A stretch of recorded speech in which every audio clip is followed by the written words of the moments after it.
ಮಾತಾಡಿ sir. Pin second stage Andrahalli main road ನಮ್ದು ಮನೆ. ಮಾತಾಡಿ ಸರ್. ಮೇಡಮ್ ನನಗೆ ವೆರಿಕೋಸ್ ಇತ್ತು ಮೇಡಮ್. ನನಗೆ ವೆರಿಕೋಸ್ ಸುಮಾರು ಒಂದು 7-8 ವರ್ಷದಿಂದ ವೆರಿಕೋಸ್ ಇತ್ತು. ಆದ್ರೆ ಇವಾಗ ತಗೊಂಡು ಒಂದು 3 ತಿಂಗಳ ಮೇಲಾಗಿದೆ ಮೇಡಮ್. ಇವಾಗ ಚೆನ್ನಾಗಿದ್ದೀನಿ ಮೇಡಮ್ ನಾನು ಇವಾಗ. ಮತ್ತೆ ನಮ್ಮ ಮಿಸಸ್ಗೆ ಬೆನ್ನು ಮತ್ತೆ ಬ್ಯಾಕ್ ಪೇನ್ ಮತ್ತೆ ಗರ್ಭಕೋಶ ಪ್ರಾಬ್ಲಮ್ ಇತ್ತು. ಮತ್ತೆ ಬೆನ್ನಲ್ಲಿ ಒಂದ್ರ ಮೇಲೆ ಒಂದು ನರ ಕೂತಿತ್ತು. ಅದೆಲ್ಲ ಚೆನ್ನಾಗಿದೆ ಮೇಡಮ್ ಇವಾಗ. ಅವ್ರಿಗೂ ಕ್ಲಿಯರ್ ಆಗಿದೆ ಇವಾಗ.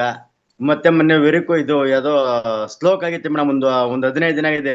2 ದಿನಕ್ಕೆ ಅವ್ರಿಗೆ ಹುಷಾರಾಗಿದ್ದಾರೆ ಮೇಡಮ್. ಅವ್ರಿಗೆ ಹೆಚ್ಚಿನಾಗಿ ನಮ್ಮ ತಾಯಿಯವ್ರಿಗೆ ಯಾವಾಗಲೂ ಗ್ಯಾಸ್ಟ್ರಿಕ್ ಅಂತ ಫುಲ್ಲು ಗಂಟ್ಲಿಗೆ ಬೆಳ್ಳೆ ಹಾಕಿ ವಾಮಿಟ್ ಮಾಡ್ತಾ ಇದ್ರು. ಅಂತವ್ರು ಕುಡಿಸಿದೀನಿ ನಮ್ಮ ತಾಯಿಯವ್ರಿಗೆ. ಅವ್ರಿಗೆ ಒಂದು ವಾರದಲ್ಲಿ ಅವ್ರಿಗೆ ನನಗೆ ಗ್ಯಾಸ್ಟ್ರಿಕ್ ಎಲ್ಲಕ್ಕಪ್ಪ ನಾನು ಚೆನ್ನಾಗಿದ್ದೀನಿ, ನಾನು ನೀರು ಕುಡಿದ್ಮೇಲೆ ನನಗೆ ಒಂಥರ ಸಂಜೀವನಿ ತರ ಇದೆ, ನನಗೆ ಚೆನ್ನಾಗಿದೆ ಅಂತ ಹೇಳಿದ್ರೆ ಮೇಡಮ್. ಇವಾಗ ಈಗ ಮತ್ತೆ ಮಳವಳ್ಳಿ ಪಕ್ಕ ಕಿರ್ಗೌಲ್ ಇದೆ, ಅಲ್ಲಿಗೆ ತಗೊಂಡು ಹೋಗ್ತೀನಿ ಮೇಡಮ್. ನಮ್ಮ ತಾಯಿಯವ್ರ ಅಕ್ಕನಿಗೆ, ನಮ್ಮ ದೊಡ್ಡಮ್ಮನಿಗೆ ತಗೊಂಡೋಗಿ ಓದ್ ಕೊಡ್ತಾ ಇದೀನಿ. ಮತ್ತೆ ನನ್ಗೆ ಕೊಡಿಸ್ತಂತ ಲ್ಯಾಂಡ್ ಸರ್ಗೆ ತುಂಬಾ ಟ್ಯಾಂಕ್ಸ್ ಹೇಳ್ಬೇಕು ಮೇಡಮ್. ನನಗೆ ಅವರಿಂದ ನನಗೆ ತುಂಬಾ ಅನುಕೂಲ ಆಗಿದೆ ಮೇಡಮ್. ನನಗೆ ಅವರಿಂದ